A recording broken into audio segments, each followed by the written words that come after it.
think it was a good match. I think Fudge played well. There were some good points moving around the ball well.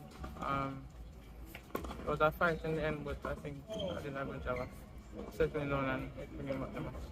He was better than me today. He was more aggressive, consistently attacking. He was dictating the match for the most part. Had chances, set points in tie break in the second set. I think I was too passive.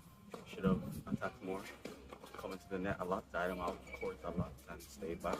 And especially we were both like cramping in the second set. So when I played a drop shot, I should have followed it in and finished the point. Well, all credit to him. He played better than me.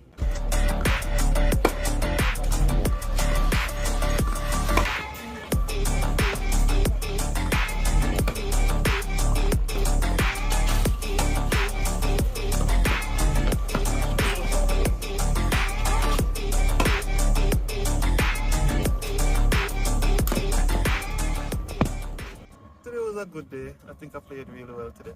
My opponent, he was trying his best, but you know, I like to play today. Unfortunately for me, it's my first match this tournament. I've received a walkover, and so I don't think I was able to get that momentum going forward. And you know, tennis is a game of momentum and form. So I will use this match definitely as a springboard going forward.